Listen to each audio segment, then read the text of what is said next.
네, 안녕하십니까. 저 음선필 교수입니다. 오늘 저희가 자유민주주의 수호자로서 한국교회라는 이 주제를 가지고 살펴볼 텐데요. 먼저 시작하기 앞서 기도로 시작하겠습니다. 할렐루야, 우리 주 곧 전능하시니가 통치하시도다. 아버지 하나님, 하나님께서 우리나라를 사랑하시고 또 다스리시고 주관하신 걸 믿습니다. 이 시간 저희가 함께 대한민국의 또 한국교회로서 저희가 어떻게 살아왔는지를 돌아보기를 원하고 특히 저희가 자유민주주의에 대한 이해를 넓혀가기를 원합니다. 주님께서 함께 하셔서 우리로 하여금 또 생각을 더 넓혀주시고 또 우리가 바라보는 눈이 멀리 보게 해주셔서 우리가 이 시대에 살아가는 주님의 제자와 하나님의 자녀로서 어떻게 살아가야 할지를 알려주시길 구합니다. 이 시간 시정을 의뢰하고 주 대신 예수 그리스도의 이름으로 기도드립니다. 아멘. 자, 함께 오늘 제가 살펴볼 이 주제를 이제 살펴볼 텐데요. 먼저 화면을 보시게 되면은 이 화면에 많은 사람들이 모여 있는 걸 보시게 됩니다. 이 많은 사람들이 모여서 뭘 할 건지 자세히 보시게 되면 뭐 태극기도 보이고 많은 분들이 모여서 뭔가를 강하게 외치는 것 같습니다. 도대체 누가 무엇을 외치는가 함께 생각해 보고자 합니다. 같이 생각해 볼 질문은 이러합니다. 한국 교회는 한국 헌법에서 보장하는 자유민주주의를 지키려고 한다. 한국 교회가 지키려고 하는 건 여러 가지가 있습니다. 가치죠. 무엇보다 성경의 가치를 지키려고 합니다. 그 중에 오늘 우리는 자유민주주의를 생각해 볼 겁니다. 특히 한국 헌법에서 보장하는 자유민주주의. 그렇다면 오늘 이후에 살펴볼 내용은 이러한 자유민주주의가 도대체 무엇이냐라는 걸 정확히 알 필요가 있습니다. 나중에 우리가 하나하나 살펴보시겠지만 이 자유민주주의에 대한 오해와 때로는 이에 대한 이 반감 때문에 정확하게 이해하지 못하는 문제가 있음을 보게 되는데요. 자, 그러면 도대체 이러한 자유민주주의가 무엇인가를 안다면 왜 교회가 이러한 자유민주주의를 지키려고 하는가? 그리고 한국의 현대사에서 교회는 뭘 하였는가? 자유민주주의와 관련해서 뭘 하였는가를 살펴볼 겁니다. 그리고 앞으로 이러한 자유민주주의 확립을 위해서 한국교회는 앞으로 무엇을 할 것인가? 그래서 이 시간에 우리는 한국 교회를 중심으로 해서 현대사에서의 자유민주주의에 관련 과거와 또 현재와 미래를 살펴보고자 합니다. 그래서 차례로 말씀을 드리자면 우리가 오늘 이제 첫 강의가 되고 또 다음 주에 두 번째 강의가 이어집니다. 동일한 주제를 강의를 나눠서 하게 될 텐데요. 오늘은 한국에서 자유민주주의가 논의가 된 배경은 무엇인가 살펴볼 겁니다. 그리고 자유민주주의란 무엇인가를 보게 되고요. 다음 주에 있게 될 두 번째 강의에서는 자유민주주의와 기독교 그리고 한국교회와의 관계를 살펴본 후에 이러한 한국 자유민주주의를 위해서 교회의 역할이 무언가를 하나하나 살펴보도록 하겠습니다. 한국에서 자유민주주의가 논의된 배경이 과연 무엇인가? 우리가 어떤 현상을 살펴볼 때는 그러한 배경을 반드시 이해할 필요가 있습니다. 한국 사회에서 자유민주주의는 논쟁이 되고 있었고 또 되고 있습니다. 대표적인 두 가지를 소개해드리고 싶은데요. 하나가 국사교과서 집필에 관한 것이고 헌법 개정에 관한 것이었습니다. 아시다시피 우리는 이 국사를 교과서를 통해서 배우게 되는데 우리는 현재 국사교과서를 국정교과서라 해서 표준화된 내용을 배우게 됩니다. 이 3차 교육과정 73년부터 81년까지가 있었고요. 그 다음에 이제 5차, 7차 교육과정이 있었습니다. 1987년에서 2009년까지인데 그때 국사교과서에서는 자유민주주의라는 용어로 꾸준히 기술이 되어 왔었습니다. 그런데 2007년 노무현 정부입니다. 2007년 교과서의 집필 기준에서는 바뀌게 됩니다. 자유민주주의를 쓰지 않고 민주주의를 쓰도록 하게 되는 거죠. 여기서 이제 질문이 나오게 되죠. 자유민주주의라는 용어를 왜 쓰지 않고 민주주의로 바꾸게 될까? 그 다음은 또 이어지는 정부가 이명박 정부와 이 박근혜 정부였습니다. 그때는 자유민주주의로 또 수정을 하게 됩니다. 그 다음 또 정부를 보시죠. 문재인 정부 2018년에서는 역사 교과서 집필 기준을 제시합니다. 이 교과서를 작성함에 있어서 집필자들에게 기준을 제시해 주는 것은 어떠한 기준으로 어떠한 내용으로 서술할 건가에 대한 방침을 정해 주는 건데요. 처음에는 민주주의로 대체했습니다. 근데 이에 대해서 반발이 심해지니까 민주주의 또는 자유민주주의를 선택지로 사용하도록 했습니다. 참고로 하나의 그 신문 기사를 스크랩했는데요. 조선일보입니다.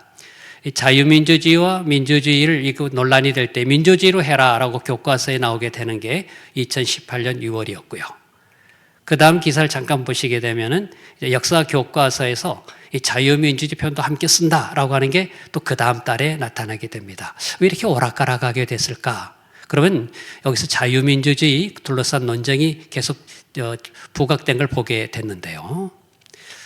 이것만이 아닙니다. 헌법 개정을 둘러싸고 또 그때 논란이 됐었는데요. 2018년입니다. 당시 더불어민주당에서 이 개헌을 하려고 했었습니다.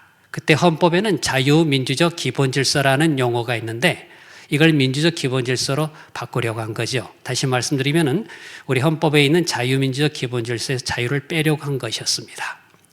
당시 신문은 약간 하나 뜻이 스크랩해 보았습니다. 그 당시 개헌안에서 자유민주적에서 자유를 뺀다 하고 막 논란을 벌이다가 4시간은 아니다라고 또 번복하는 일이 발생했었습니다. 2018년 2월이었었죠. 자, 이처럼 우리나라에서 이렇게 민주주의, 자유민주주의 그 말이 아닌가라고 생각할 텐데 어떤 차이가 있을까? 사실 보통 이제 그 용어의 이 쓰고 안 쓰고의 차이는 의미가 있기 마련인데요. 자, 그럼 자유민주주의와 민주주의 이렇게 논쟁이 일어난 건 사실 최근의 일만은 아니었습니다. 대한민국이 만들어진 이후 1948년 그 이래 이러한 논쟁은 지속되어 왔습니다. 그런데 그때 이른바 이제 진보 정권이 등장함에 따라서 이것이 공식적으로 제도권 내에서 이루어지게 됐습니다. 한편은 이런 주장이 있었습니다. 자, 대한민국은 개인의 자유와 권리를 옹호하는 자유민주주의 그리고 시장 경제라는 바탕 위에 세워졌다. 그래서 헌법에서 명시된 자유라는 이 용어를 빼버리면 마치 사회민주주의 또는 북한의 인민민주주의 등으로 해석될 여지가 있다라고 해서 이 자유민주주의라는 용어에서 자유를 굉장히 강조하는 입장이 있었고요. 아니다. 헌법의 기본 원리가 꼭 자유민주주의에 대해서는 논쟁의 여지가 있지 않느냐. 그러니까 민주주의라고 하는 이 포괄적인 개념으로 표현하는 게 더 낫다. 상당히 그럴듯합니다. 또 이념적 다양성을 보장하기 위해서 민주주의라는 상위 개념이 맞다. 그러니까 이 자유민주주의보다 그 위가 민주주의니까 민주주의라는 용어가 상위 개념이다. 여기서 주목할 건 이념적 다양성이라는 이 표현을 나옵니다. 그럼 여기서 이제 우리가 왜 이러한 논란이 계속 발생하게 되는가? 언뜻 보면은 이게 학자들의 주장 같기도 하고 그냥 일반인들이 생각하기에는 그게 중요해? 라고 당연히 생각하게 됩니다. 그렇기 때문에 이게 어떤 의미에서 심각하게 않게 느껴지기도 한다는 거죠. 좀 더 길게 살펴볼 필요가 있습니다. 사실 그건 대한민국의 정체성에 관한 문제가 됩니다. 즉 대한민국이 도대체 뭘 지향하는가? 지금 우리는 대한민국이라는 국가 공동체 내에 살아가고 있습니다. 정치, 경제, 사회, 문화 각 영역에 있어서의 어떤 질서를 가질 것인가, 어떤 체제, 또 가치관, 또 국정 목표를 결정하게 됩니다. 다시 말씀드리면은 우리가 정치 질서, 또 경제 제도 생각할 때 뭘 우리가 지향하고 살아갈 것인가, 이 내용은 교과서의 지필 기준도 달라지게 되고 그때 정권마다 어떤 국정 과제를 설정할 것인가를 결정하게 되니까 이건 분명하게 알아야 될 것은 우리 일상생활에 영향을 미칠 수밖에 없습니다. 다시 말해서 우리가 자유민주주의에 대해서 알든 모르든 간에 그 결과로 인하여 국정 과제가 정해지게 되고 그로 인한 교육이 이루어지게 되고 이렇게 해서 우리 국민의 일상생활에 영향을 미치게 되다 보니 중요한 건 그리스도인으로서 우리는 어떤 국가체제, 사회체제를 선택할 것인가를 묻게 됩니다. 우리가 이 세상에 사는 동안 물론 하늘나라의 소망으로 살아가지만 이 땅에 사는 동안 우리는 어떠한 정치, 경제, 사회, 문화의 그 제도 영향 속에 살아갈 수밖에 없고 우리는 정기적으로 또 주기적으로 우리는 투표를 하게 됩니다. 그럼 우리는 뭘 선택할 것인가? 그때 우리는 원든 원치 아니하든 간에 선택을 강요받게 됩니다. 이건 단순히 내가 누구를 또 어떤 지도자를 좋아하느냐 문제가 아니라 나와 또 나의 자녀와 자녀의 자녀들이 어떤 체제 속에 살아갈 것인가를 우리는 선택하게 된다는 거죠. 자, 언뜻 보기에는 이러한 논쟁은 헌법 규정을 갖고 다투는 걸로 보이지만 그 배경이 있습니다. 한국 정치의 그 이념적인 대결이라고 하는 건데요. 한번 보시겠습니다. 이게 다소 좀 한꺼번에 요약된 내용이라 어떻게 볼지 모르지만 하나하나 설명해 드릴게요. 우리는 헌법을 1948년 헌법, 이걸 제헌헌법이라고 부르고 건국헌법이라고도 부릅니다. 그때 헌법 초기에 중요한 것은 바로 대한민국은 민주공화국이다라고 해서 이 대한민국이 바로 민주주의가 국가 성립의 기본 원칙임을 선언을 합니다. 대한민국이라는 이름을 가진 나라는 민주공화국이다라는 거죠. 1960년 헌법을 보시게 되면은 특히 정당 조항이 하나 들어오게 되는데 정당 해산과 관련해서는 민주적 기본 질서라는 표현을 씁니다. 다시 말해서 우리가 정당을 보장해 주지만 민주적 기본 질서에 어긋날 때는 정당을 해산시키겠다라는 겁니다. 그래서 우리 헌법에 민주적 기본 질서라는 표현이 처음 들어오게 됩니다. 좀 시간이 지납니다. 1972년 헌법, 이른바 유신헌법이라 부르는 곳에는 이 헌법에 이런 표현이 들어옵니다. 조국의 평화적 통일의 역사에서 사명에 입각하여 자유민주 기본 질서를 더 공고히 하는 민주공화국을 서로히 건설한다. 여기서 주목할 것은 평화통일이라고 하는 것을 염두에 둘 때 우리는 어떤 나라로서 통일할 것인가, 이건 굉장히 중요한 과제가 됩니다. 지금 현재 잘 알다시피 남과 북이 대립되고 대치되어 있는 전혀 다른 체제를 지향하고 있는 이 상황에서 통일을 하려 한다면은, 즉 조국의 평화적 통일을 하려 한다면은 어떤 질서를 기반으로 할 것인가. 헌법은 명확하게 자유민주적 기본 질서라고 해서 이 자유민주라는 용어를 강조하게 됩니다. 그래서 주목할 건 이 평화 통일과 관련하여 주목한다는 거죠. 현행헌법입니다. 1980년 헌법에서는 이 전문의 자유민주적 기본 질서를 더욱 확고히 하겠다. 또 제4조를 보면은 역시 자유민주적 기본 질서에 입각한 평화적 통일 정책을 하겠다 하는데, 그래서 현행 헌법을 자세히 찾아보다 보니까 우리 헌법에는 자유라는 말이 19번, 민주라는 말이 9번, 또 자유민주라는 말이 2번 나옵니다. 이걸 통해서 우리가 이제 뭘 알게 될까 보니까 우리나라 헌법에 꾸준히 보니까 민주주의, 자유민주주의가 모두 수용이 되어 있습니다. 그러면 이 두 가지가 같은 거 아니야? 라고 또 생각할 수도 있는데, 그러나 이게 언뜻 표면상으로 보면 그렇지만 그 배경은 좀 약간 다릅니다. 1972년 헌법이죠. 그때 이제 아까 말씀드린 것처럼 자유민주 기본질서란 말이 나옵니다. 그러니까 이제 우리나라 자유민주 기본질서란 말이 나오니까 그렇구나 생각할 텐데, 이 1972년 헌법에 대해서는 상반된 평가가 있다는 거 잘 아실 겁니다. 유신헌법이다 보니까 이게 정말 이름은 자유민주 기본질서라고 했는데 정말 자유민주적 가치를 중시했던 걸까? 아니면 그 당시 정권이 이른바 한국적 민주주의의 토착화라는 이름을 했으니까 이걸 좀 그럴듯하게 포장한 게 아닌가? 그럼 그 당시 한국적 민주주의가 과연 뭐냐 막 논란이 되기 시작했어요. 그러다 보니까 오늘날까지도 민주 기본 질서와 자유민주 기본 질서가 같은 거야 다른 거야 라는 논란이 있었고 이로 인해 약간 혼동이 있어 왔습니다. 근데 이러한 혼동을 가져온 또 근본적 배경을 좀 살펴보려면은 좀 길게 살펴볼 필요가 있습니다. 이게 대한민국의 현대사의 하나의 요약이요 압축이라고 볼 수 있는데, 자, 먼저 우리가 이제 한국 현대사에서 자유민주주의라는 개념이 또 하나의 이념이 들어옵니다. 그런데 이게 우리 국민들에게는 이게 실체 어떤 하나의 현실로 존재하거나 경험되지는 않았어요. 우리 역사적 경험 자체로 볼 때 자유민주주의는 하나의 그냥 이상 또는 이념으로서 다가왔고 우리 국민들이 직접 경험하기 많지 않았다는 것 때문에 개념적으로 정립이 안 됐다. 자, 보시죠. 우리가 구한말 시대 서구 자유민주주의 사상이 들어옵니다. 그 당시 여러 선각자들이죠. 우리나라의 서재필, 또 우리가 잘 아는 이승만 대통령, 그들을 통해서 서구 자유민주주의라는 여러 사상이 들어옵니다. 그렇지만 이건 구한말은 기본이 유교 바탕이었어요.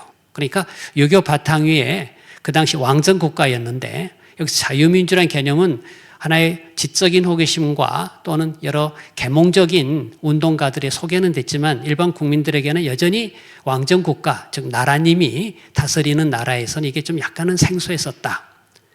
그런데 이제 얼마 후에 우리가 주목할 만한 사건이 일어납니다. 잘 알다시피 3.1운동이죠.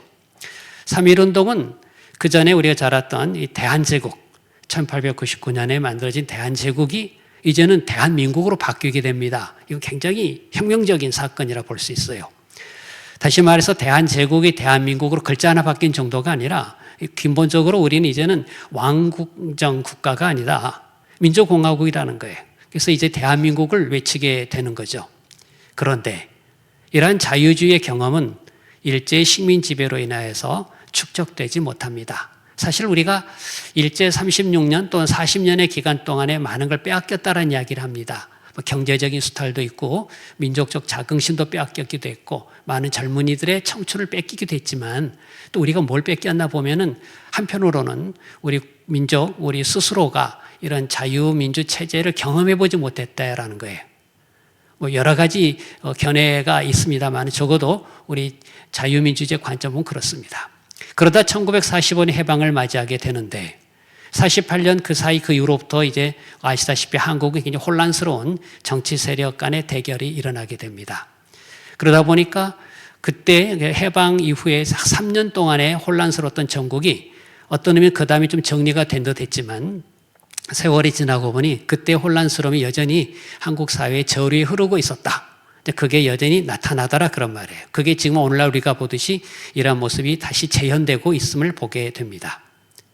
1972년에 그런 맥락에 자유민주적 기본질서라는 용어가 딱 들어오니까 이건 뭐지? 라고 생각하게 된 거예요.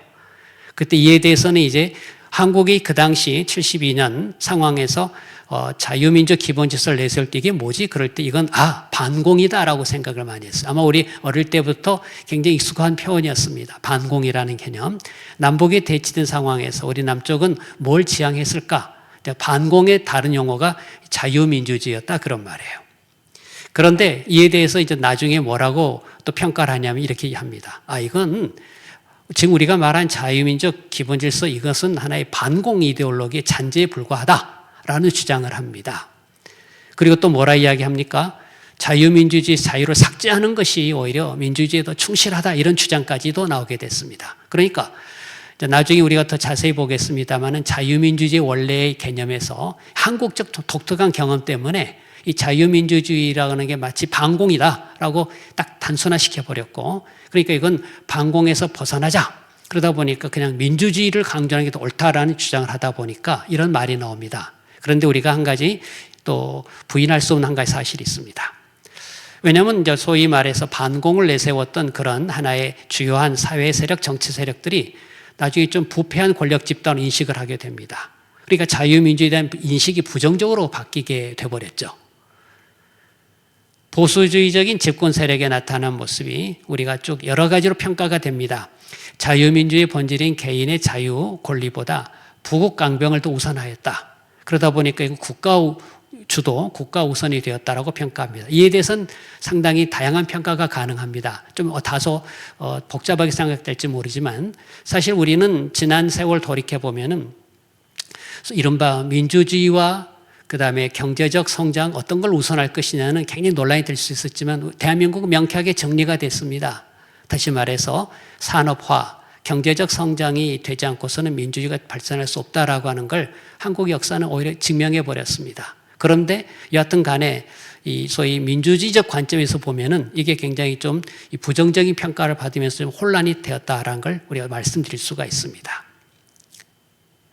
자, 요약을 해보겠습니다. 지금 한국에서 자유민주주의가 논란이 된 이유는 왜 그럴까? 그럼 자유민주주의가 문제가 있어서냐? 그렇지는 않아서요.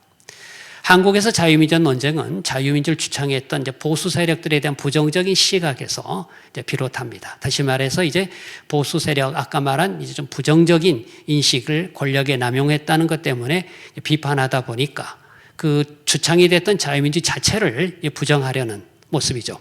문제는 여기서 그치지 않습니다. 이런 자유민주주의를 부정적으로 인식하는 세력들 가운데 숨은 의도가 있지 않는가, 이걸 우리가 그걸 경계하는데요. 이른바 인민민주주의를 내세우는 사회주의와 연관이 되어 있다는 것 때문에 그렇습니다. 한국 80년 이후, 1980년 이후 지금까지 우리 현대사에 나타나는 모습이 바로 이러한 의도가 있습니다. 그러다 보니까 자유민주주의에 대한 정확한 인식보다는 이제 진영 간 이념적 대결이 더 크게 돼버렸습니다. 왜? 아시다시피 상대방이 미우면 그가 주장하는 모든 것도 부정해버리고 싶은 논리였겠죠. 그러다 보니까 지금 우리가 중요한 과제가 있습니다. 뭐냐면은 이 자유민주주의에 대한 올바른 인식이 정말 중요하구나. 왜냐하면 이걸 우리가 모른다면은 자유민주주의 중요한 가치를 우습게 생각하면은 이룰 게 너무 크기 때문에 그렇습니다. 그래서 함께 생각해 볼 주제가 또 있습니다. 한국 헌법에서 이러한 자유민주적 기본 질서라는 표현에서 자유를 빼도 괜찮은 건가? 뭐 별 상관이 없는 건가? 이에 대해서는 우리가 잘 생각해야 돼요. 이게 언뜻 보면은 뭐 그냥 그 말이 아닌가 할지 모르겠지만 이 자유민주의 개념을 잘 알게 되면 이건 굉장히 중요한 가치구나. 언뜻 보면은 무형적 가치로 보이지만 실제적인 내 신체의 자유와 정신적 자유 또 내 경제활동의 자유 이게 맞물려 있다는 걸 잘 아시게 됩니다. 그렇다면 이제 다음 주제입니다. 자유민주주의란 무엇인가? 먼저 우리가 민주주의란 말 자주 씁니다. 영어로 democracy라고도 하고, 근데 이걸 번역을 뭘로 할 것이 논란이 많습니다. 어떤 학자들은 이 democracy라고 한 영어적 표현을 민주주의라 번역은 정확하지가 않다. 그냥 민주체제라 하자 그렇게 하기도 합니다. 보통 우리가 무슨 주의, 이즘을 붙죠. 자본주의, 캐피탈리즘, 공산주의, 커뮤니즘 할 때 그런 이즘이 붙는데 이건 democracy는 이즘은 아니다. 그러니까 체제다. 그래서 민주체제다라고 이야기를 합니다. 근데 그게 정확하긴 합니다만 워낙 우리는 민주주의란 말에 익숙하다 보니까 이 말을 그냥 쓰겠습니다. 그럼 우리가 말하는 민주체제, 민주주의라 부른 이 말은 어디서 시작했을까?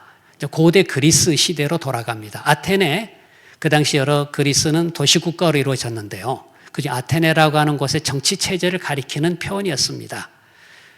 여기 나와 있는 민중을 의미하는 데모스와 크라토스, 통치.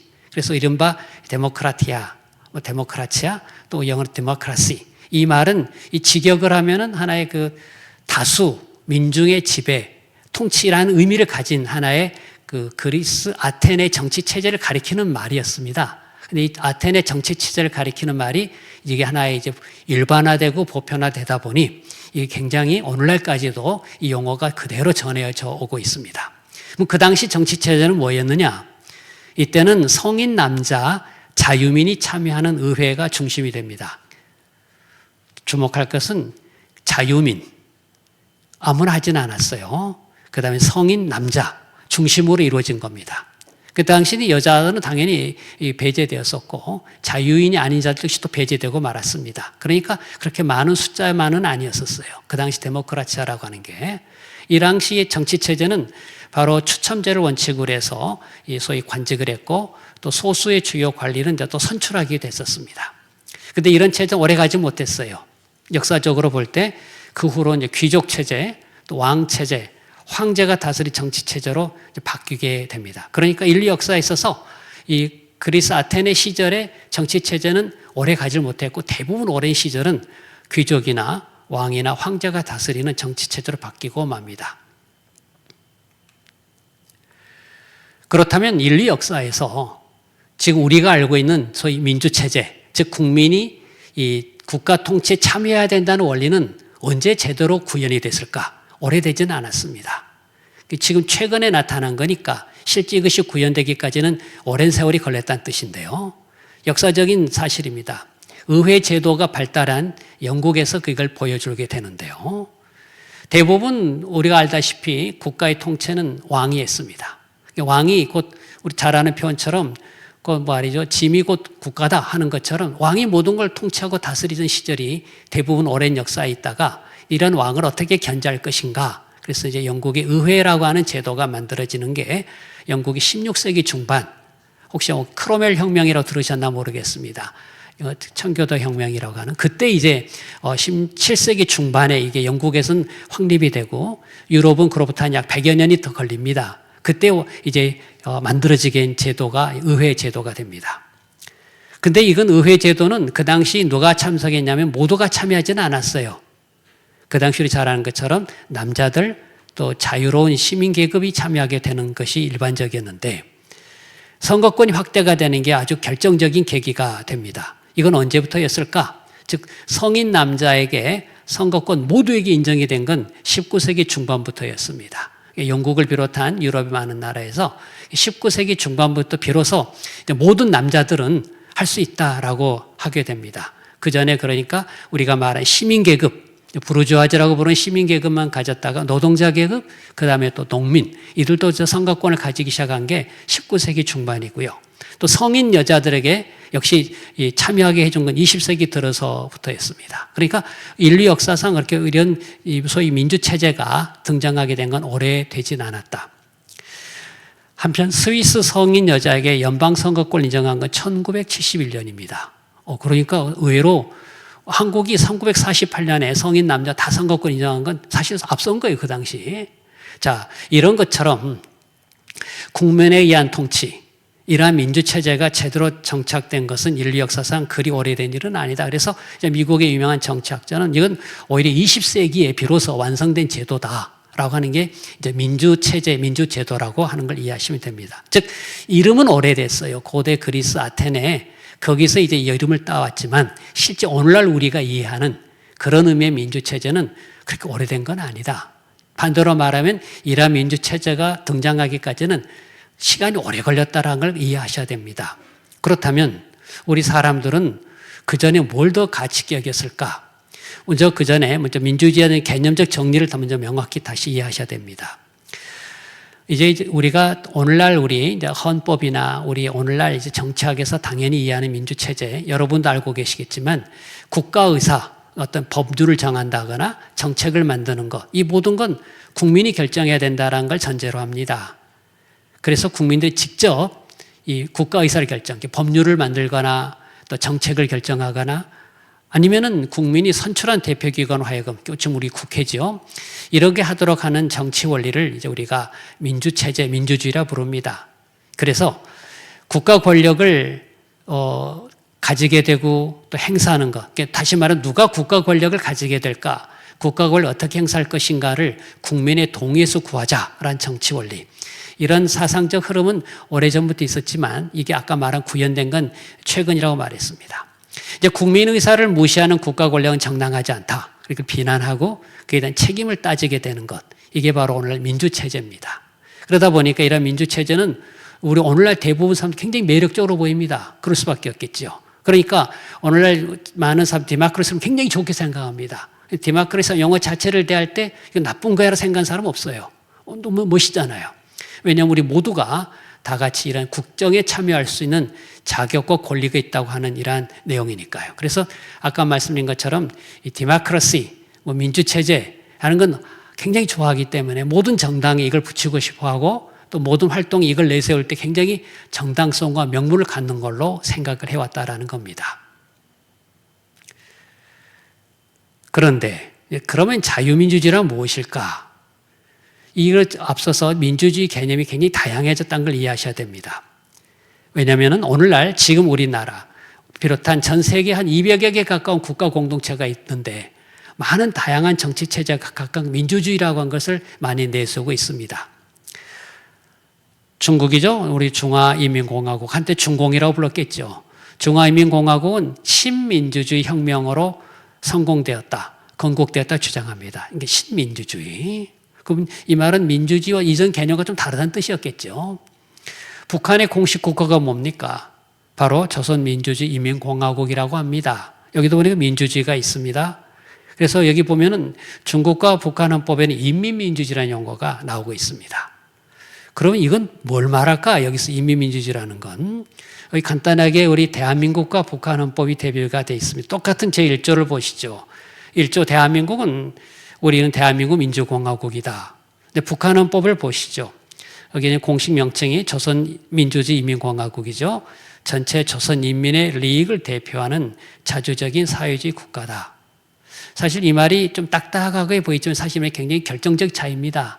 지금 남과 북의 차이를 아마 극명하게 보여준 게 뭘까? 한때 왜 많이 알려졌지만 인공위성에서 찍은 한반도 사진 혹시 기억하실지 모르겠습니다. 그 전기 밤에 보니까 북쪽 깜깜하고 남쪽 환한 걸 볼 때 이게 정말 남과 북의 차이다. 이게 경제력의 차이다. 이야기를 많이 하고 그러나 잘 따져보니 이게 바로 체제의 차이다라고 설명했습니다. 그렇습니다. 근데 똑같은 건 남과 북이 다 같은 민주주의라는 용어를 사용하고 있네요. 그래서 민주주의라는 게 혼란이 나타나게 돼버렸습니다. 그래서 이런 혼란에서 벗어나려면 이런 민주주의라고 우리가 쓰는 이 말이 어떻게 발전되어 왔는가를 좀 또 잘 이해해야 됩니다. 그러니까 지금 현재의 모습만 보면 구별이 안 가지만 쭉 그 거슬러 올라가서 역사적인 흐름을 쭉 따져보면 아, 이런 개념으로 만들어졌구나. 그래서 우리가 이제 뭘 알아야 되냐면은 이러한 하나의 그 민주주의, 자유민주는 역사적인 개념이라는 말을 씁니다. 그래서 다시 말씀드리지만 우리가 지금 쓰는 말은 역사적 배경이 다 있어요. 그걸 알지 못하면은 지금 말의 의미를 그냥 평면적으로 또는 표면적으로 이해하니까 그게 그건가 혼란스러울 거예요. 그래서 이제 자유민주주의라는 말을 사실 역사적인 용어에 정확하게 표현하자면은 민주적 자유주의라는 말이 더 정확합니다. 근데 이걸 오늘날 이제 그냥 편하게 자유민주주의라 부르는데 그 민주적 자유주의라는 말은 이게 뭘 말하지? 이 자유주의인데 이 민주적이라는 거예요. 이 말 용어 자체를 기억해 두세요. 우리가 자유민주주의라는 말, 그러나 역사적으로 용어를 정확히 하면은 민주적으로 자유주의를 구현한다라는 건데요. 그래서 이제 우리가 말하는 자유민주주의는 흔히 쉽게 설명하면 아, 이건 자유주의와 민주주의가 합쳐진 거야 라고 설명을 해요. 이 두 개가 합쳐졌는데 이 두 가지 개념의 좀 관계를 잘 이해해야 됩니다. 왜냐하면 자유주의와 민주주의는 좀 차원이 다른 개념이에요. 무슨 말이냐면은 우리가 자유주의 그러면은 우리 각자가 가지고 있는 이 자유를 굉장히 중요하게 여깁니다. 우리는 태어나면서부터 우린 자유로운 존재라고 우리는 굳게 믿고 있어요. 그래서 이러한 자유를 추구하고 이걸 증진해 나가자. 그래서 이러한 국가를 만들었다고 생각합니다. 다시 말하면 국가는 왜 존재하는가? 우리의 각각의 자유를 추구하고 증진시키기 위해서 국가를 우리는 만들고 운영한다라는 이러한 하나의 신념 체계를 우리가 보통 자유주의라고 부릅니다. 이것에 대응되는 개념은 뭘까? 개개인의 자유가 아니라 전체적인 국가의 전체를 강조하는, 그걸 전체주의라고 부르게 되고요. 그 다음에 또 이런 전체주의는 또 달리 뭘로 나타나냐면 모두의 자유로운 의사결정이 아니라 나를 따르라, 쉽게 말하면 독재체제로 가게 됩니다. 그래서 이 자유주의하고 대립되는 개념은 하나의 전체주의를 이해하시면 되고, 여기는 게 개개인을 강조하지는 않아요. 전체. 그 다음에 이 운영 방식은 독재로 가게 됩니다. 그럼 민주주의란 뭘까? 국가 공동체 의사를 결정해 나가는 방식인데 그게 말한 다수의 참여를 내세웁니다. 그러면 민주주의, 민주체제에 대한 대응되는 개념은 군주, 귀족 체제가 됩니다. 그러니까 아주 단순하게 말하면 고대 아테네에서 그 당시 때도 소위 말한 정치 체제가 뭐가 있냐 그러면은 민주 체제가 있고 그건 이제 다수가 지배하는 거예요. 아니다. 한 명이 하는 거 군주제, 군주 체제가 있고 아니다. 소수의 귀족이 하는 귀족 체제가 있다 그런 말이에요. 오늘날에도 보게 되면은 이런 민주 체제에 대한 하나의 그 대립되는 게 있다면은 한 명이 왕이 다스리는, 오늘날에도 보면 이제 왕정 국가가 있습니다. 왕정 국가가 있죠. 그것도 심지어 보면 신정 국가를 지향하면서 소수와 사람들이 국가의 모든 결정하는 걸 지금 지켜보고 있어요. 또는 귀족주의도 있을 수 있다. 그러면 이제 우리가 보다시피 이런 자유주의와 민주주의가 서로 다른 개념인데 역사적으로 보면은 이 자유주의가 먼저 등장하게 됩니다. 우리 인류가 지금까지 살아오면서 다 바보같이 살아오진 않았어요. 그때 다 나름대로 중요하고 좋은 것이라고 생각하고 살아왔을 거예요. 그런데 보니까 이 자유주의가 굉장히 중요하구나라는 걸 알게 됐는데요.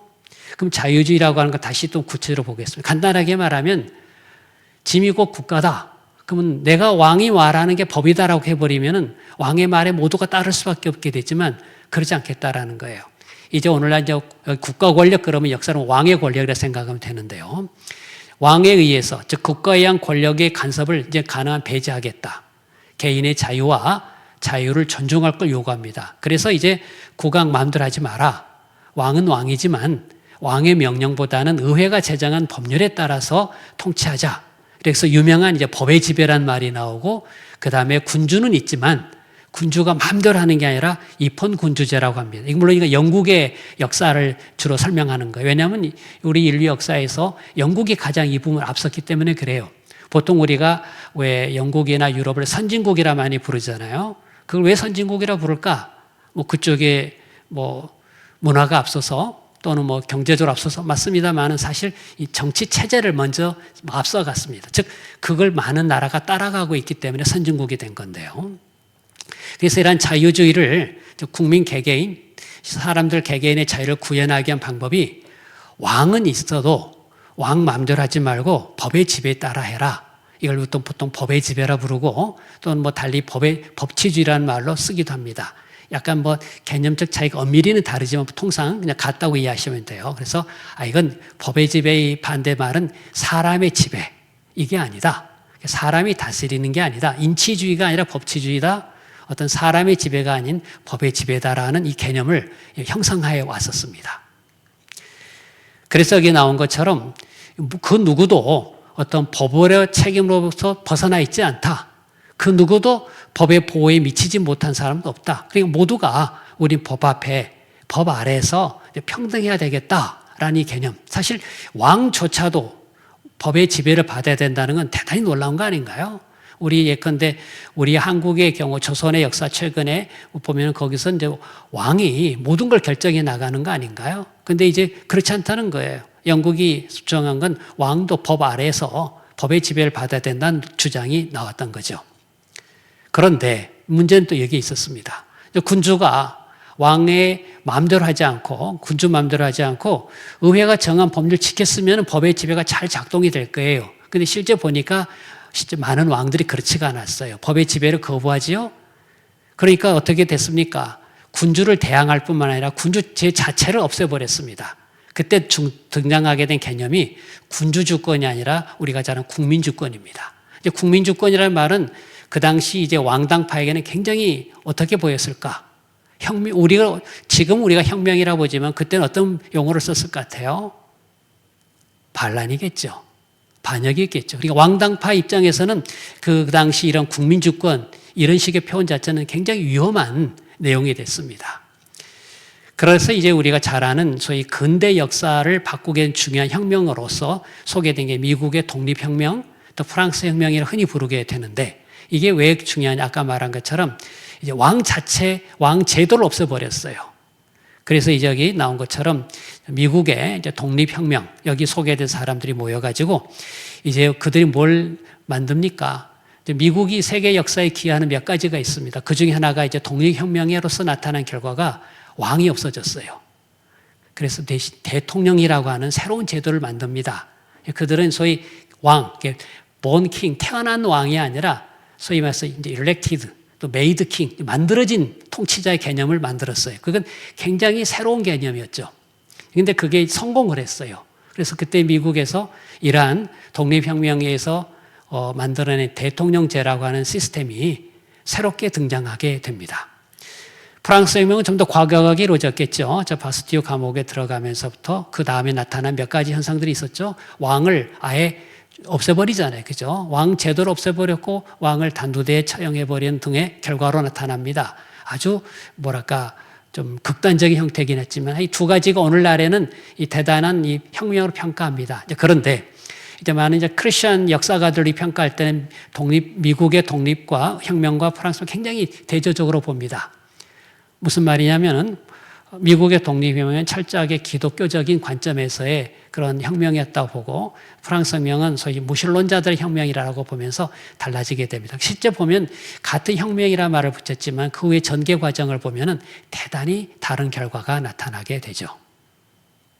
여하튼 이걸 통해서 이제 어떤 일이 우리가 보게 되는가? 당시 사람들에게 굉장히 급진적인 주장이었다고 말씀드렸습니다. 이게 그 당시 민주주의라고 보였고 그 다음에 국민주권 원리라고 보였습니다. 군주주권에 반대되는 거고 왕의 지배가 아닌 소위 다수의 지배를 주장하게 되는 거죠. 여기서 말하는 민주주의는 국가 권력이 더 이상 군주에게 있지 않다. 국민에게 있다는 걸 말합니다. 국민에 의한 지배. 그래서 이걸 다시 말하면 이제 디모크라시라는 용어를 쓰게 되죠. 그러니까 이건 뭘로 우리가 정리하냐면 민주주의 방식으로 자유주의를 구현하는 것이었다. 다시 말씀드렸지만 계속 모든 사람들은 자유주의를 구가해 왔었습니다. 군주제가 있을 때도 자유주의를 요구했었어요. 그래서 그걸 법의 지배, 입헌군주제로 유지가 되어 온 경우가 있었습니다. 그러나 경우에 따라서는 아예 군주를 없애버렸어요. 민주적 방식으로 자유주의를 구현한 것이었죠. 그래서 제가 아까 말씀드린 것처럼 민주적 자유주의라 부른다는 거예요. 즉 자유주의라는 이 목표를 위해서 민주체제, 민주주의라는 수단을 동원한 겁니다. 그래서 이걸 민주적 자유주의라고 부르게 되죠. 역사적으로 보게 되면은 근대 이후에 민주주의는 민주적 자유주의, 즉 자유민주주의를 부르게 됩니다. 여기서 다시 한번 우리가 좀 확인할 필요가 있는데, 자, 여기 말씀드린 것처럼 우선 지금까지 말한 것이 다시 한번 좀 정리해 볼 필요가 있을 것 같습니다. 이 자유민주주의란 이 말은 즉 민주적 방식에 의해서 이 자유주의를 구현하는 것이다라고 설명을 드릴 수가 있는데, 그 당시 급진적이었던 이러한 주장에 대해서 이제 많은 사람들은 좀 당황스러울 수도 있었을 거예요. 그러나 세월이 지나면서 하나하나 이제 정착이 됩니다. 이 정착이 되면서 아까 말씀드린 것처럼 이제 민주적 자유주의가 자유민주를 이야기 되다 보니까 사람들 인식 속에는 이제 이 민주주의란 말은 당연히 자유민주를 인식을 했다고 이해하시면 돼요. 그런데 이제 이게 좀 이해가 달라지게 됩니다. 어떻게 되냐면은 이게 우리가 지금 역사적으로 따지게 되면은 18세기, 19세기, 약 20세기 들어서면서부터는 유럽 사람들의 관심으로 자유주의를 민주주의를 구현하다 보니까 이제 민주주의 그러면은 자유주의, 민주주의란 말을 굉장히 동일시하게 이해하게 됐던 거죠. 그러니까 그때는 개념적인 혼동이 나타나질 않아요. 왜냐하면 민주주의라는 방식으로 자유주의를 구현한 것이 정착이 되다 보니 이제 자유라고 한 것이 너무 보편화되다 보니 이제 새로운 그 민주체제라고 하는 것이 그 시대를 휩쓸고 지나가니까 이제 민주주의는 곧 자유주의에 대한 거의 동등된 개념으로 이해를 하게 됩니다. 좀 더 다시 살펴보면은 오늘날 관점에서 보면은 이러한 국민 주권 원리에 기초한 민주주의와 자유주의가 결합을 하게 되니까 자유민주주의라는 것은 다수의 정치적 지배인데 이건 법의 지배에 따라서 이루어지는 민주주의라 이해합니다. 만약 이런 자유민주주의가 아니고 오로지 민주체제만 강조하다 보면 뭐가 나타나겠냐면 다수의 독재라고 하는 그런 또 용어가 새롭게 등장하게 됐다는 걸 기억하실 필요가 있습니다. 오늘날 자유민주주의는 어떻게 되고 있는가? 군주주권, 전제주의, 전체주의에 대응하는 하나의 반대 명제로 이제 이해하게 됐습니다. 그래서 이제 민주주의 또는 아까 말씀드렸던 그냥 자유주의, 아니 그냥 민주주의, 서구적 개념으로는 자유민주주의를 민주를 이해하다 보니까 그러면 어떻게 되면 이건 당연히 인간으로서의 존엄과 가치를 가진 개인을 평등하게 보았다라고 봤어요. 여기서 중요한 하나의 표현이 있는데 이 개인이라는 말, 이 개인 또는 이게 나중에 개인주의의 기초가 된 이 개인이라는 말은 사실 개인이라는 말의 뜻은 영어로 individual의 말은 더 이상 나눠질 수 없는 그런 개념이었어요. 그 당시 사회에 구성하는 요소가 뭐냐면 어떤 신분이나 그런 게 아니라 개개인이 하나의 그 구성 단위가 된다라는 것. 그러니까 개개인이 중요한 존재라는 것. 근데 왜 개개인이 중요한가? 각자 인간의 존엄성과 가치를 가진다. 그러니까 예전에 보면 왕이나 귀족이나 또 자유인이나 그렇지 않은 노예나 신분에 따라서 가치가 다 다르다고 인식을 했고 그걸 받아들였습니다. 그러나 이제 그렇지 않아요. 그간 사회적 신분이 뭐든 간에 개개인은 한 명 한 명이 인간으로서의 존엄과 가치를 가지고 있다라고 보았습니다. 이 모두가 평등하다라는 걸 전제로 하게 됐죠. 그러면 이러한 개개인이 가진 자유를 최대한 실현하는 게 목적을 두고 있다. 그래서 이제 이러한 정치적인 의사결정 과정도 그러하니까 개개인이 선거권을 똑같이 가집니다. 오늘날 우리가 다 당연하게 인식하듯이 모두가 국민들이 동일한 선거권을 가집니다. 1인 1표라고 부르죠. 근데 이러한 개념은 대단히 혁신적인 개념입니다. 아시다시피 우리는 예를 들어서 오늘날 주식회사 보더라도 거기서는 주주가 평등하지는 않아요. 주식이 평등하죠. 그러니까 100주를 가진 주주와 그다음에 1000주를 가진 주주는 똑같이 취급받지 않습니다. 100주와 1000주의 차이라고 우리는 하게 되는, 오늘 그렇게 인식을 해요, 경제적으로. 그러나 정치적으로 어떻습니까? 여기 나온 것처럼 개개인이 평등하다라고 하는, 똑같은 누구든 간에 1인 1표라고 하는 것. 그래서 그게 바로 개개인의 자유를 잘 보장해 주고 있고, 그 다음에 또 경제적인 영역으로 가면은 경제적 자유주의로 발전하게 되니까 오늘날 경제질서의 다원주의로 이어지게 됩니다. 그래서 이제 이러한 자유민주 체제는 자연스럽게 경제적인 자유, 경쟁, 자본주의로 발달하게 된 게 자연스러웠었습니다. 근데 이렇게 해서 살아갈 때 우리가 많은 사람들, 이러한 자유민주 체제로 아주 훌륭하구나, 또 우리가 다 잘 살 수 있겠구나 생각을 했는데 또 살다 보니 그렇지 않은 문제가 나타났어요. 잘 알다시피 새로운 하나의 주장이 나타납니다. 오늘날 우리가 잘 아는 자유민주적 민주주의가 아닌 사회주의적 민주주의라는 개념이 등장하게 된 배경을 아셔야 됩니다. 이것 때문에 오늘날 우리가 이제 자유민주주의에 대한 개념적인 하나의 다른 도전이 나타났는데요. 자, 아까 말씀드린 것처럼 자유민주주의는 경제적으로는 자유로운 경쟁에 또는 자본의 그 투입을 허용하게 되고 또 그에 따른 발전을 구가하게 됩니다. 그래서 자본주의의 발전을 가져오게. 그래서 그때 굉장히 경제적으로 이 소위 확장을 하게 된 시기입니다. 그러다 보니 우리가 잘 아는 자본주의의 폐해가 나타나더라. 우리가 잘 아는 것처럼 뭐죠? 양극화, 부익부, 빈익비라는 결과를 나타나게 됩니다. 그러다 보니까 이것이 문제가 있다. 사회주의가 등장하게 됩니다. 사회주의가 등장하게 되면서부터 그럼 민주주의라는 그 방식은 동일하게 있는데 이제 개념이 달라지게 되죠.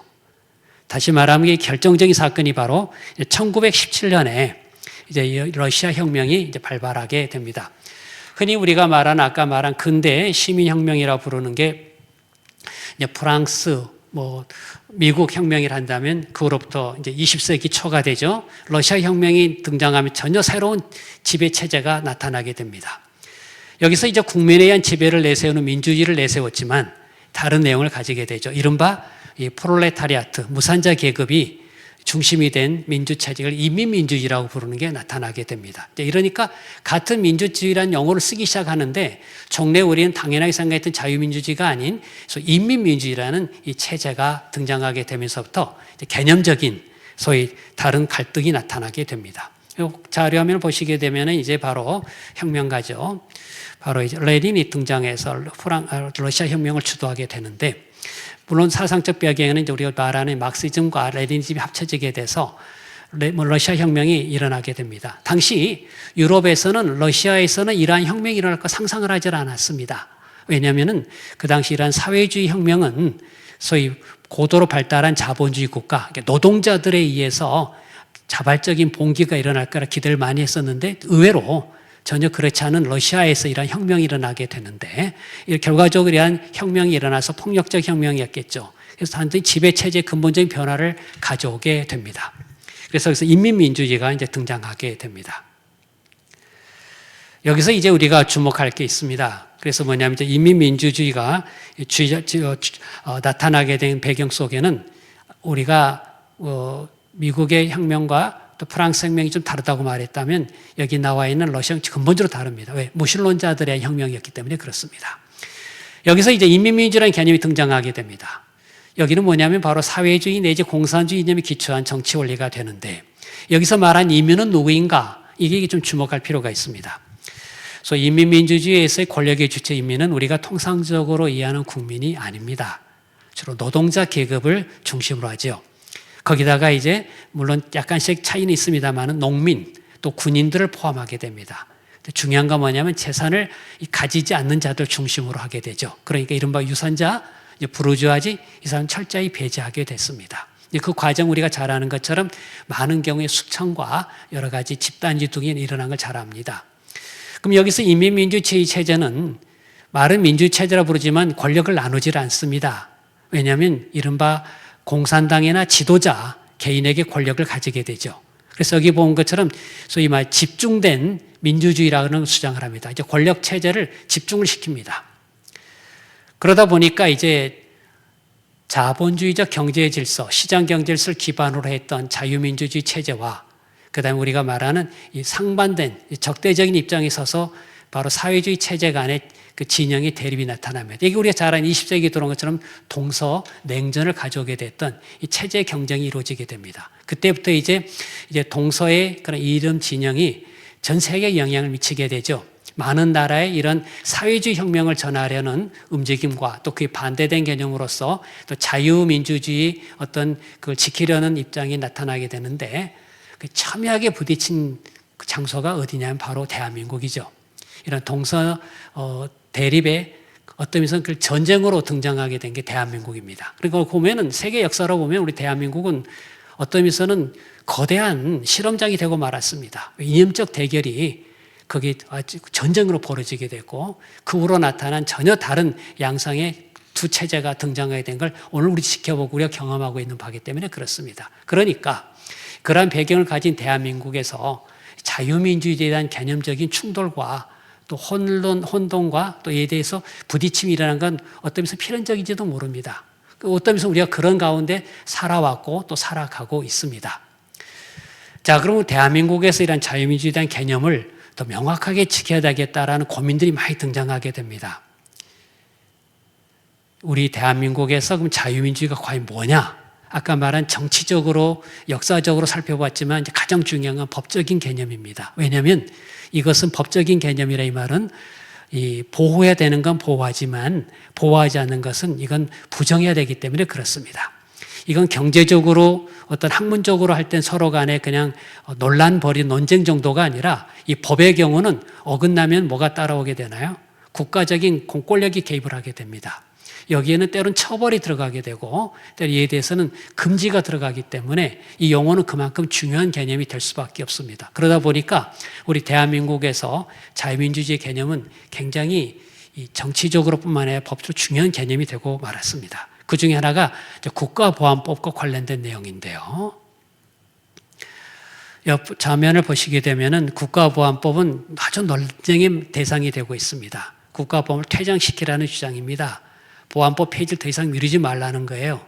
반드시 폐지하라고 주장을 아주 주장해온 게 사실 최근의 일이 아니라 오랫동안 주장이 되어 왔었습니다.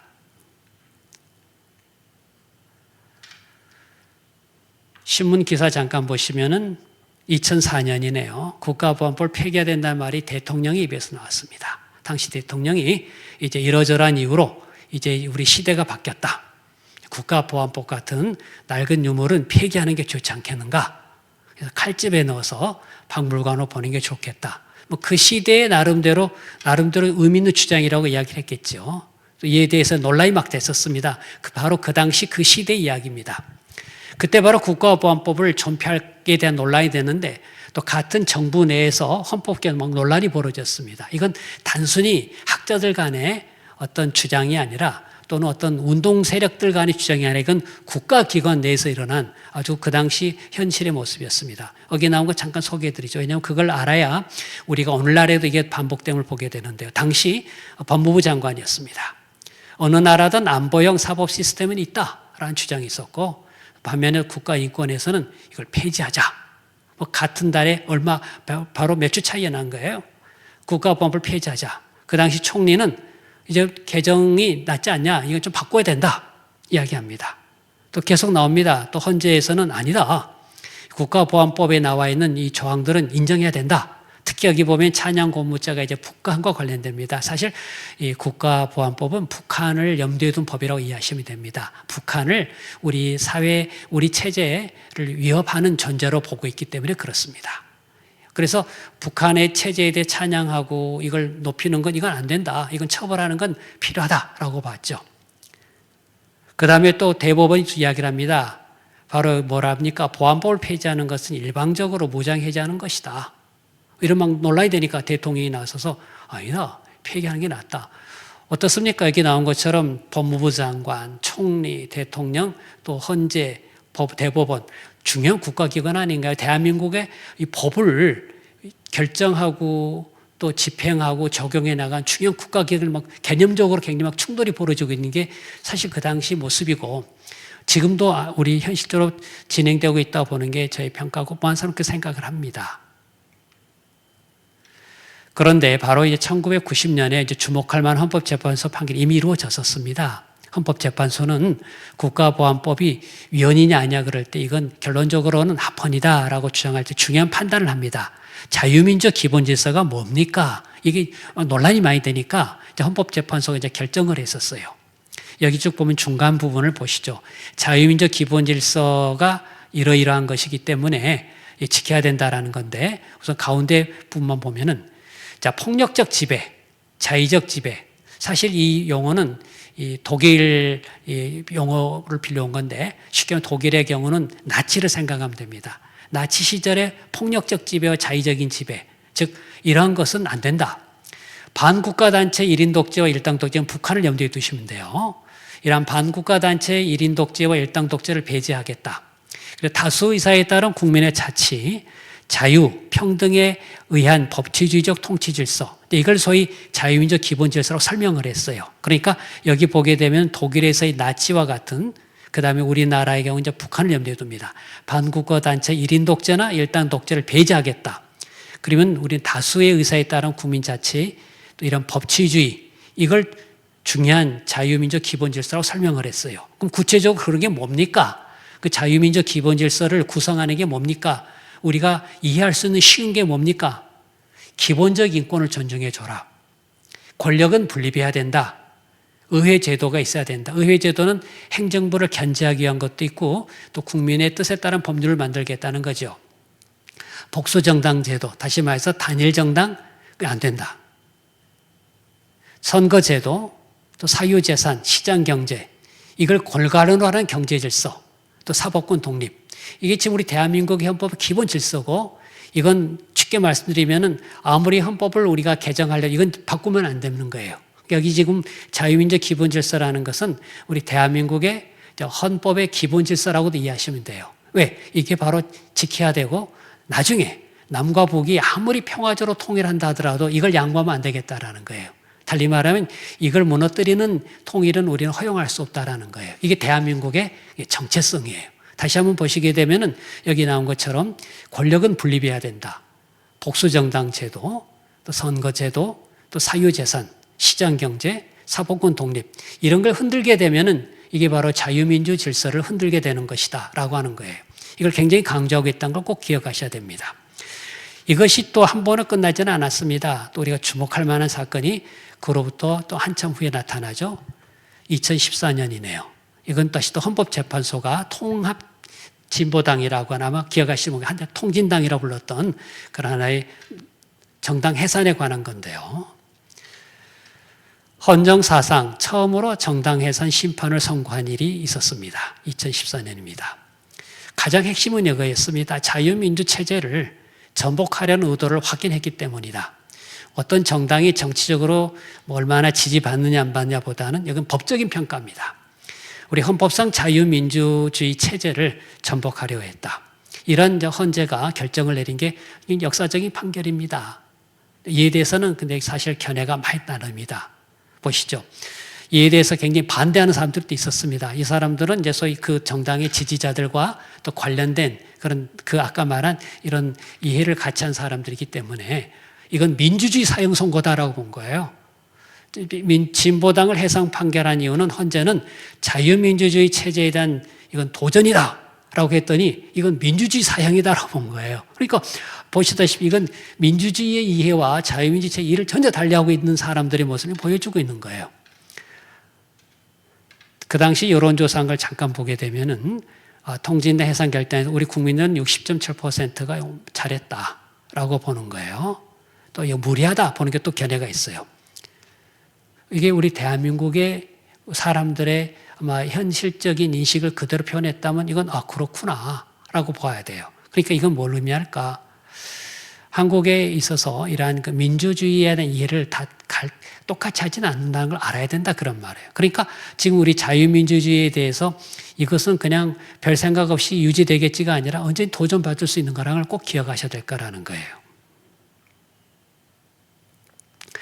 여기서 주목할 게 있습니다. 아까 우리 그 통합진보당의 유연성 관련된 헌재 판결의 내용을 좀 우리가 잘 기억할 필요가 있는 것은 이건 우리 이제 헌법재판소의 판단이기도 하지만 이 내용이 우리에게 주는 의미이기 때문인데 아까 우리 보았던 것 좀 비슷합니다. 헌법재판소는 1990년에 그 헌재 결정을 거의 좀 비슷하게 받아들였어요. 헌법 제8조 사항의 민족 기본 질서가 뭐냐? 아까 이게 결국 좁혀서 말해서 자유민족 기본 질서로 이해를 한 건데요. 우리가 개개인의 이성을 가지고 있고 또 모든 정치적 견해를 존중해야 된다라고 인정합니다. 다원적으로 하는. 그러니까 우리는 기본적으로 이 자유민주 체제 중요한 건 다원적 세계관. 그러니까 생각이 다를 수 있다는 걸 인정을 해요. 그렇지만 폭력적이고 자의적인 지배는 우리는 받아들이지 않겠다. 다수를 존중하면서도 소수를 배려하는 민족 의사결정, 그 다음에 자유평등을 기본 원리로 하는 정치 질서다라고 봅니다. 그러니까 이 간단하게 말하면 헌법재판소는 일관성 있는 판단을 해왔었어요. 이게 우리 대한민국의 헌법학계 기본적인 하나의 논조다고 이해하시면 맞습니다. 그리고 또 주목하게 강조한 게 있었습니다. 뭐냐면은 북한식 사회주의 체제는 이건 아니다라고 설명한 건데 이 부분을 좀 명확하게 이제 판단해 줍니다. 북한식 사회주의 체제, 물론 북한은 인민민주주의라고 부른다고 했습니다만은 북한식 사회주의 체제는 조선노동당이 제시하는 정치 노선을 절대적인 선으로 받아들인다. 그러니까 북한은 물론 명목상에 여러 가지 정당이 몇 개 있긴 있습니다. 그럴듯한 명칭의 정당이 있습니다. 그래서 우리가 흔히 위성정당이라고 부르고 인정하지 않습니다만 북한은 조선노동당이 아주 영도하는 체제입니다. 그래서 거기서 제시하는 정치 노선은 절대적인 선이라고 받아들입니다. 그러니까 어떤 의미에서 보면은 이 절대적인 선으로 받아들이는 건 단순한 어떤 신념 이상의 신앙 고백인 거예요. 북한은 나름대로 신앙 고백을 갖고 있습니다. 왜냐하면 조선노동당이 내세운 건 절대적인 선이다라고 보니까. 그러니까 그 정당이 내세우는 계급 노선, 이것과 결부된 인민민주주의 독재 방식, 수령론, 기초한 1인 독재, 여기 하나하나 키워드를 가지고 있습니다. 조선노동당. 조선노동당이 북한은 이른바 행정과 사법, 심지어 군 이상을 존재입니다. 그러니까 그 노동당의 계급 노선과 결부된 인민민주주의. 여기서 말하는 인민은 이전에 이야기했던 것처럼 모든 국민은 아닙니다. 그들에 의해서 독재에 이루어지는 것은 오히려 그걸 민주적이라 봐요. 그러니까 그들이 이해하는 민주주의는 뭐냐면 다수의 지배. 그러니까 다수를 차지하는 노동자들, 소위 말해서 프롤레타리아트죠. 무산계급이 다수니까 그 다수가 지배하는 건 민주체제예요. 그건 굉장히 민주적인 거예요. 그러니까 다수의 독재는 민주주의라고 보는 등식이 나오는 거예요. 우리가 보기에는 그건 다수의 독재다. 그렇지 아니라는 그게 민주적이라는 거예요. 다수가 소수를 지배하는 거니까. 그리고 중요한 건 이 다수가 지배해 나가는데 현실적으로 다수가 모든 의사결정을 할 수 없어요. 그러니까 결론적으로 령도자, 표현에 따른 령도자죠. 또 지도자라고 부르는 말. 그러니까 우리 북한의 항상 지도자란 말 많이 들으셨을 겁니다. 그 지도자 개념이 바로 수령론이에요. 그러니까 소위 영도자, 지도자는 소위 오류를 범하지 않는다고 그들은 믿고 있어요. 그러니까 어떤 보면은 북한의 사회주의 체제를 설명하는 외국의 많은 학자들 보니까 북한이 어떻게 해서 저렇게 3대까지 걸쳐서 이게 계속 강국이 유지가 되고 있을까? 그래서 뭐라 그러냐면 우리가 잘 아는 것처럼 이제 거기에는 단순한 공산주의가 아니다. 서구가 생각했던 공산주의가 아니다. 그 뭐냐? 이른바 우리 잘 아는 주체교다라고 하는 거예요. 북한의 김일성 주체사상, 주체교라고 부르죠.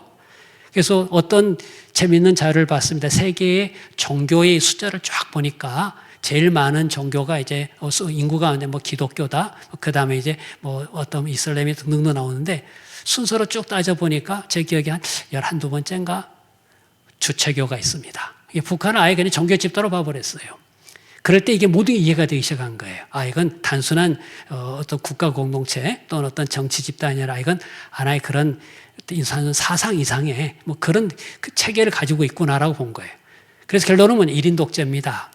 이러한 것을 통치의 본질로 추구하는 점에서 민주적 기본 질서와 근본적으로 충돌한다. 그러니까 우리 대한민국이 헌법상 보장하는 자유민주주의라고 하는 건 아까 말한 권력의 분립, 사법권의 독립, 그 다음에 이걸 견제해 나가는 것, 이걸 추구해 나가는 것이 바로 우린 자유민주주의라는 거죠.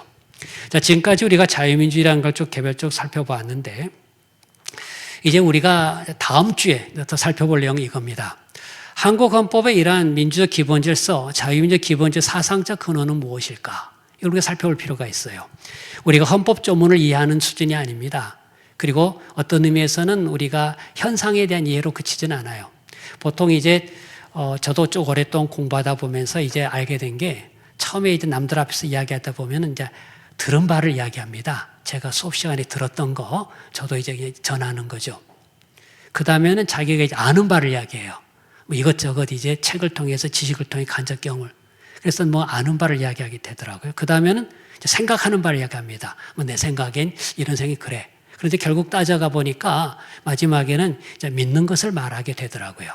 왜냐하면 결국 모든 우리가 아는 학문이라는 거, 또 법학이라는 것도 그렇습니다. 어떤 법이 이거 왜 정했지? 이게 왜 옳지? 그러면 우리의 생각이 그래. 이념이 그래. 그렇지만 결국 따져보면 나의 믿음에 따라 신앙 고백입니다. 그래서 이제 많은 유명한 법학자를 고백합니다. 마지막은 신앙 고백이라 이야기해요. 그래서 내가 뭘 믿느냐에 따라 이제 말합니다. 내가 믿는 거로 내가 말하노라는 것처럼 결국 그 사람이 말하는 걸 잘 들어보면 그가 뭘 믿고 있지? 결국 거슬러 나가면 그가 어떤 신앙을 갖고 있냐에 따라 근본적인 차이가 납니다.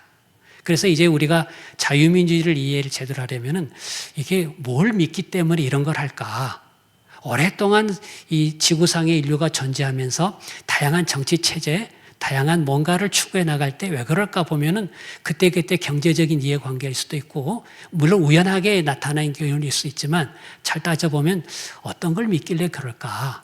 뭘 믿길래 그럴까? 그러니까 어떤 하나의 국가를 건국해 나가는 거나 어떤 조직을 해 나갈 때는 사람들이 하니까 그 사람들이 뭘 믿는 사람들이냐 이걸 꼭 알아야 됩니다. 그래야 그 표면상 드러나는 그 배경에 있는 또 그 바닥에 있는 이 차이에 때문에 그렇구나. 다시 말해서 우리가 나무를 열매로 알게 되죠.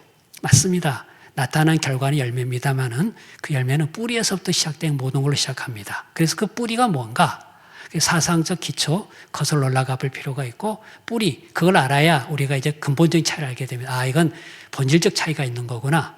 이것은 다른 거구나. 비슷하지만 다르다. 이걸 알 필요가 있습니다. 그래서 우리 다음 주에 한국헌법의 자유민주적 기본적 사상적 근원이 무엇인가를 해서 하나하나 살펴보도록 하겠습니다. 오늘은 여기까지 하겠습니다. 제가 기도하고 마치겠습니다. 아버지 하나님, 감사합니다. 이 시간에 저희가 제한적이지만 또 부분적이지만 여러 지식과 여러 개념을 나누었습니다.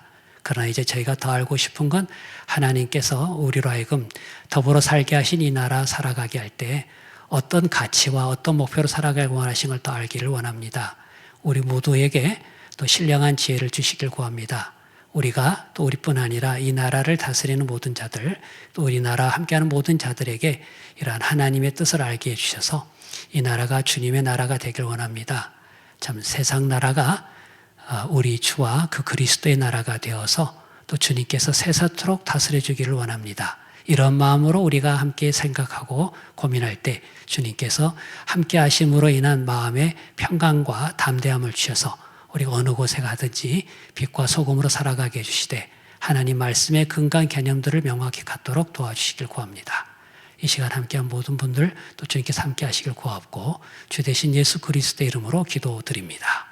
아멘.